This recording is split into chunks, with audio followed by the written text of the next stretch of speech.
L'histoire raconte que le jour où il devait être exécuté, on lui a proposé d'attacher ses yeux avant un foulard afin qu'il ne voit pas sa mort, son exécution. Il a dit non, je vais assumer mon combat. Tuez-moi, je veux me voir mourir.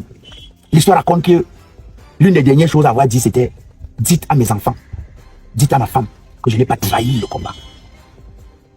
C'est-à-dire que c'est des gens qui sont morts par conviction. Qui sont morts en se disant qu'ils ne valaient pas mieux que le Cameroun. Ils ne valaient pas mieux que la liberté de tous les Camerounais. Les petites personnes ne comptaient pas. Mesdames et messieurs, bienvenue dans cette nouvelle vidéo où nous allons vous présenter ce jeune qui en réalité ne devrait plus être présenté, mais vu les réalités du showbiz camerounais, je vais vous présenter dans cette vidéo l'incroyable acteur et humoriste Black Oya. Alors, dans cette vidéo, nous allons montrer ce jeune qui s'indigne, ce jeune qui s'exclame, ce jeune qui pose la question tout droit et tout haut à ceux qui dirigent notre continent, qui est bel et bien notre État, qui est nous et vous qui me regardez. Alors, Black Oya, dans cette vidéo, s'indigne et cherche à savoir où est le mot ou encore la décision qu'a prise l'État camerounais face à la sortie de l'autre jour sur un média, sur une chaîne de télévision camerounaise, sur un plateau de débat camerounais dont je préfère taire le nom, qui, ce jeune ou encore cet homme, a bel et bien traité quelqu'un comme Ernest Wandji de n'importe quoi. Alors mesdames et messieurs, Black Oya s'interroge, Black Oya s'indigne et cherche à savoir comment est-ce que nous pouvons laisser piétiner un martyr. Il cherche à savoir comment est-ce que nous, citoyens camerounais, nous, peuple camerounais, nous, État camerounaise, pouvons laisser piétiner. En effet, j'ai fait cette vidéo pour parler à ceux qui estiment que les déclarations de Elimbi Lobé sur une chaîne de télévision concernant M. Ernest Wandji sont inacceptables, insupportables, pas du tout hygiéniques pour un pays sérieux, pour un pays qui se veut un pays de paix, sinon un pays en pleine construction de la paix. Moi, je voudrais juste vous dire que M. Elimbi Lobé a raison. En fait, il a raison de dire ce qu'il dit dans ce pays, parce qu'il sait qu'on ne lui fera rien. Parce qu'il sait qu'il est dans le rôle qu'il joue avec ces gens-là. Moi, souvent, quand je vais me permettre de dire que, en réalité, les gens comme Elimbi Lobé ne font que les choses qui leur ont été recommandées, on va dire que, oh, tu as quel argument pour dire ça? Parce que j'ai toujours dit que nous sommes dans un pays qui est réglementé. Nous sommes dans un pays avec les lois. Nous sommes dans un pays avec une éducation civique. En fait, nous sommes dans un pays qui est dirigé en réalité, même si on a souvent l'impression que bon voilà. Et si les dirigeants du pays, après une telle déclaration, c'est-à-dire que c'est vous-même qui dirigez le pays, qui avez pris sur vous de dire que Ernest Wandji n'est pas un maquisa comme il était appelé par le passé. Il n'est pas un bandit, il n'est pas un brigand, mais il est un nationaliste.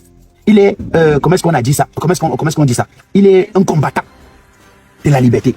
Parce que l'histoire nous raconte que ce sont eux qui ont lutté pour qu'on ait le semblant de liberté. Si vous voulez, ce qu'on appelle plus ou moins indépendance dans notre pays. Ce sont eux qui ont lutté. Et d'ailleurs, l'histoire raconte que c'est parce que l'indépendance n'était pas totale que Ernest Wandji a continué le combat après 1960. Alors, les gens estiment que ce n'est pas possible qu'un monsieur qui a donné sa vie, un monsieur dont l'histoire raconte que on lui avait proposé d'arrêter le combat pour qu'on le libère. Lorsqu'il était arrêté, il a dit non. Si vous me libérez, je serai même encore plus dangereux pour vous. L'histoire raconte que le jour où il devait être exécuté, on lui a proposé d'attacher ses yeux avant un foulard afin qu'il ne voit pas sa mort, son exécution. Il a dit non, je vais assumer mon combat. Tuez-moi, je veux me voir mourir. L'histoire raconte que l'une des dernières choses à avoir dit, c'était dites à mes enfants, dites à ma femme que je n'ai pas trahi le combat. C'est-à-dire que c'est des gens qui sont morts par conviction. Qui sont morts en se disant qu'ils ne valaient pas mieux que le Cameroun. Ils ne valaient pas mieux que la liberté de tous les Camerounais.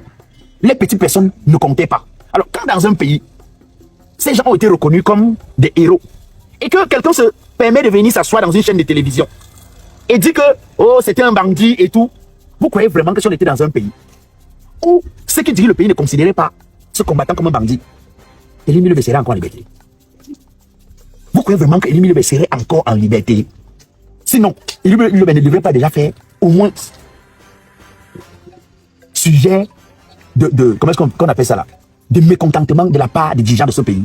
Vous voyez, le ministre de la Communication n'est pas sorti. Le Conseil national de la Communication s'était en train d'attendre les ordres qui vont venir, je ne sais pas d'où. Parce que ce sont les choses qu'on manipule, on connaît tous comment ça se passe au pays ici. Alors ils n'ont rien dit. Aucun ministre ne s'est levé pour dire que non, nous ne sommes pas d'accord. Nous sommes contre ce genre de déclarations. Aucune personnalité. Le président de la République même n'est pas sorti pour dire que merde. On a reconnu les gens comme les héros. Et toi, tu te permets de dire qu'ils sont quoi?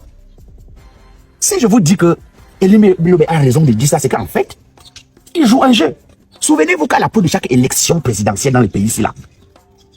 C'est-à-dire, on a toujours des personnes comme Elie Lobé, des personnages pas du tout intéressants, qui sortent pour dissuader les gens, qui sortent pour troubler les gens, qui sortent pour distraire les gens, avec des sujets qui ne nous intéressent pas, donc qui ne sont pas des véritables problèmes dans ce pays. Avec Elie Lobé dans la construction de ce qu'on construit à chaque approche d'une élection. Pendant que nous sommes proches d'une élection importante, où il va falloir que ceux qui sont au pouvoir depuis des années nous fassent le bilan de leur travail. Pendant que nous sommes à la première élection où les opposants doivent pouvoir montrer qu'ils ont une alternative à proposer au peuple camerounais. Ils ont quelque chose à proposer au peuple camerounais. Alors si ceux qui sont aux affaires laissent les gens comme Elie Lobé s'exprimer et dire des choses graves, des choses qui peuvent troubler la nation, qui peuvent créer un désordre dans le pays, ça veut dire qu'en fait, ils n'ont rien à proposer comme bilan. C'est pourquoi ils préfèrent laisser les gens comme ça prospérer, pour distraire, pour nous troubler. Parce que moi, si je dirigeais ce pays-ci là, M. Elie Lobé devait, même si, c'est-à-dire qu'il devait au moins être interpellé après une déclaration pareille. La République ne veut pas dire que les gens qui ont fait cette lutte et qu'à l'époque on appelait Makiza, la République les reconnaît désormais comme les héros nationaux. Un individu vient, dit que un de ces héros-là est un bandit. Quand tu regardes le Japap, c'est sucré, c'est ndolé, non? Abonne-toi alors. Ça, c'est la page de l'actualité, la page du buzz, du divertissement. Donc, tu ne veux rien rater au 237. Mon frère, abonne-toi et clique sur la cloche de notification surtout. Partage aussi, hein. Tu peux laisser aussi un commentaire si la vidéo t'intéresse. Et les dirigeants du pays restent tranquilles. Ils ne disent rien. Ils sont calmes. J'ai souvent comme impression, parce que souvent à l'école, même quand nous étions à l'école, quand un élève savait qu'il n'avait pas la compétence, il avait dit qu'il n'avait pas retenu la leçon.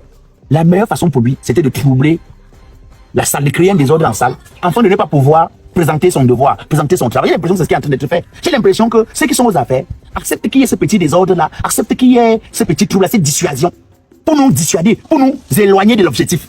Enfin, de nous éloigner du fait de leur bilan, de nous mettre des sujets qui vont nous préoccuper, alors que le sujet qui nous préoccupe aujourd'hui, qu'on est en train de vouloir nous faire croire, parce que quand Elie Lobé vient s'asseoir pour dire que Ernest Ouandjé est un bandit, c'est parce qu'on sait qu'en retour, la communauté des Ouandjé ne va pas laisser Ernest Ouandjé.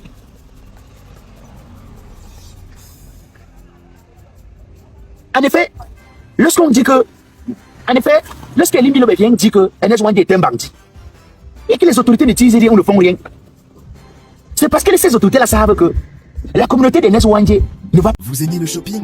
Vous aimez les bonnes affaires? Alors bienvenue chez Aïcha et Ibrahim Shop. Ici, c'est le paradis du shopping. Des vêtements tendance, des accessoires de qualité, des chaussures stylées et bien plus encore. Tout cela à des prix imbattables. Et ce n'est pas tout. Chez Aïcha et Ibrahim Shop, nous récompensons votre fidélité. Devenez un apporteur d'affaires. Recommandez notre boutique à vos proches et bénéficiez d'une réduction de 30% sur vos achats dès qu'ils viennent acheter chez nous. Oui, vous avez bien entendu, 30% de remise. Faites-vous plaisir tout en économisant. Plus vous parlez de nous, plus vous gagnez. Retrouvez-nous dès maintenant et profitez de cette offre exclusive. Besoin d'infos? Contactez-nous vite. Numéro Orange 696 67 47 63.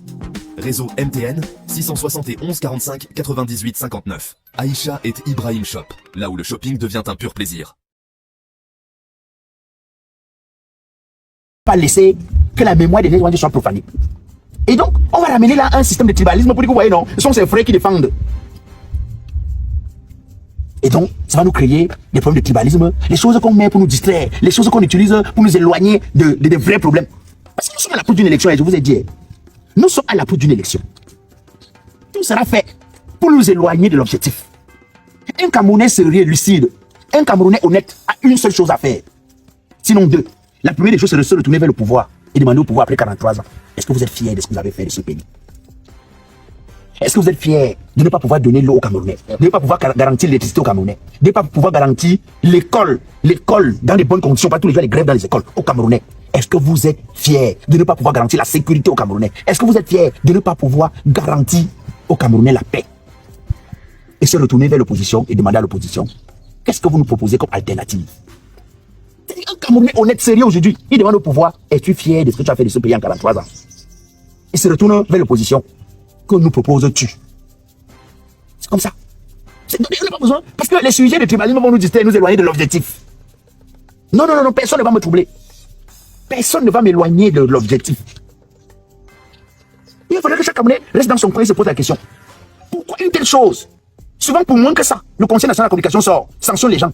Comment une telle déclaration qui peut mettre le pays à faire ça peut être impunie? C'est-à-dire qu'une déclaration pareille laisse les dirigeants dans la tranquillité. C'est qu'il y a un problème. Non, c'est qu'il y a un problème. Comment est-ce que là, monsieur peut dire une telle chose? Et on continue d'inviter sur les chaînes de télévision. La première des choses aurait été même de sanctionner ce monsieur pour qu'il ne passe plus sur les chaînes de télévision. Mais non. Il continue sa vie tranquillement. Il continue d'aller sur les médias, sortir ce genre de déclarations. Et c'est pas aujourd'hui. Pourquoi ça ne nous arrive qu'à la veille de chaque élection? Est-ce que c'est une stratégie pour davantage diviser les Camerounais à la veille de chaque élection? Est-ce que c'est une stratégie pour davantage éloigner les Camerounais à la veille de chaque élection? Nous avons eu une situation dans le sud, à Meyo. Nous avons une situation dans le sud, à Meyo, où, après la mort d'un Camerounais, certaines personnes ont estimé que ils étaient des autochtones et que ça venait certainement des halogènes et qu'il fallait que ces halogènes rentrent chez eux. On a eu une casse incroyable. Je m'attendais à ce que les autorités de ce pays, ceux qui sont aux affaires, fassent des sorties pour dire non, c'est inacceptable. Je m'attendais à ce que l'on envoie la police là-bas, plaquer, arrêter, sanctionner ceux qui se sont permis de faire ce genre de choses. Non. On a donné l'impression aux gars, et c'est ça qui fait que quand les partis politiques de l'opposition s'installent dans le sud, la population a l'impression d'avoir l'option, sinon le quitus du pouvoir, de les chasser de là. Expliquez-moi comment est-ce que, après une situation pareille, la vie continue comme si de rien n'était. L'indignation des autorités, on ne voit pas. Comment ça se fait? Comment ça se fait? C'est toujours... C'est-à-dire que les gens qui veulent à tout prix garder notre pays dans leurs mains arrivent à nous faire croire que le problème, c'est que c'est le village de quelqu'un qui a un problème. Non. Le problème, ce n'est pas le village de quelqu'un dans le pays ici. Il ne faut pas qu'on se trompe. Le problème, ce n'est pas le village de quelqu'un dans le pays ici. Le problème, c'est le manger ensemble. Le problème, c'est la garantie du minimum. Quand vous dites que vous prenez la responsabilité de diriger un pays, le peuple a besoin des routes. Est-ce que le peuple a des routes? Le peuple a besoin de l'électricité. Est-ce qu'on a de l'électricité? Un pays qui a les coups d'eau, après chaque village, que les séparations des villages avaient les coups d'eau. Mais vous vous imaginez que nous soyons incapables d'avoir l'électricité? On pourrait faire un mini-barrage dans chaque village. On n'a pas d'électricité. Est-ce que c'est un problème de moyens? C'est un problème de volonté ou c'est la méchanceté? J'ai l'impression que c'est la méchanceté. Donc on va nous éloigner. C'est-à-dire qu'on va utiliser les gens comme Elimbi Lobert pour nous éloigner, pour nous pousser à faire des débats sur des choses qui ne sont pas utiles. Les gars, nous devons rester objectifs, fuck off. Moi j'ai souffert. Je suis né, j'ai trouvé le système-ci. J'ai souffert dedans. Les gens m'ont raconté les souffrances avant moi. Est-ce que nous devons laisser la même souffrance à nos enfants? C'est la question. Est-ce que nous devons accepter que les futurs, les gens qui arrivent après nous là, parce que nous-mêmes là, nous sommes comme là, on est encore jeunes, on est à vieillir, on ne sait même plus. Est-ce que nous devons accepter que ceux qui vont venir là, que nos enfants nous accouchons, qu'ils viennent aussi hériter la même souffrance? Je crois que s'il y a un seul combat à faire, s'il y a une seule lutte à faire, c'est de lutter d'avoir un Cameroun prospère, d'avoir un Cameroun bien, vivable, un Cameroun où les énergies sont libérées, un Cameroun où il y a des opportunités, un Cameroun lorsque quelqu'un se forme à un métier, il peut travailler. Un Cameroun où on ne laisse pas la tolérance administrative parce qu'on veut conserver à tout prix le pouvoir. C'est-à-dire qu'on dit que non, mais il peut vendre sur la route, non. Il peut vendre sur le trottoir, non. Il peut vendre sur la chaussée, non. Mais à condition qu'il nous laisse où nous sommes, qu'il nous laisse dans notre pouvoir, qu'il nous laisse au pouvoir, non. On voudrait un Cameroun où les Camerounais seront libres, auront les moyens, n'auront pas peur de faire un choix. À chaque fois que je fais une vidéo comme ça, j'ai au moins 400 messages dans mon eBay. Ah, Blacko, il a tué ceux qui vont pas te tuer. Mais ils ont tué, je sais pas, les gens sont morts. Les gens sont morts. Ce pays ne continue pas d'exister. Avant moi, il y a des gens qui parlaient plus que moi, non. Ils sont morts, non. Après moi, il y aura d'autres personnes. Donc, c'est-à-dire que si les gens arrivent à avoir peur lorsque tu ouvres ta bouche dans ce pays, il y a un problème. Après, on dit qu'il y a la liberté. Non, il voulait dire qu'il n'y a pas la liberté d'expression dans ce pays. Il y a la liberté de bavarder. Le bavardage, c'est comme le bruit. On entend parce que tu dis. Mais quand tu parles dans un pays, c'est ça. Donc, M. Elimbi Lobe, depuis des années, au lieu qu'il s'attaque à un problème foncier qui est sérieux, parce que le problème foncier touche tous les Camerounais, il s'attaque à une communauté au Bamileke. Et on le laisse circuler en paix, personne ne l'interpelle, personne ne lui dit rien. Il vient maintenant parler des ONG, ça vous surprend comment. Mais il est toujours dans la continuité de ce qu'il a commencé depuis. C'est une continuité. Le gars a un travail qu'il a commencé depuis. Et vous savez souvent quand vous confiez un travail, si vous ne le faites pas, si vous touchez, vous tapez comme ça ne donne pas, on vous dit non, tapez encore plus fort. Vous savez très bien quand on touche à NS Wandier, ça allait, même si c'est comment, susciter l'attention des Camerounais. Ça allait pousser tous les Camerounais à intervenir, à réagir. Parce que souvent, lorsqu'il parlait seulement de Kamto, il parlait seulement de Bamileke, bon, c'est vague. Il parle de Kamto, on dit, ah, c'est un homme politique. Si vous êtes sur le champ politique, on vous laisse. Mais il sait qu'en parlant de NS Wandier, ça va pousser tout le monde à parler. Ça va bousculer la communauté. Ça va bousculer la nation. Mais vous voyez, depuis qu'il a dit ça, il a un problème. Au contraire, il a évité sur notre chaîne. Il a encore évité. Quand j'ai l'habitude de vous dire, on n'est pas pressé. C'est un pas après l'autre. Doucement, doucement. H, toi qui regardes, n'oublie pas de liker et de commenter. Vraiment, si tu n'es pas encore abonné, fais-le.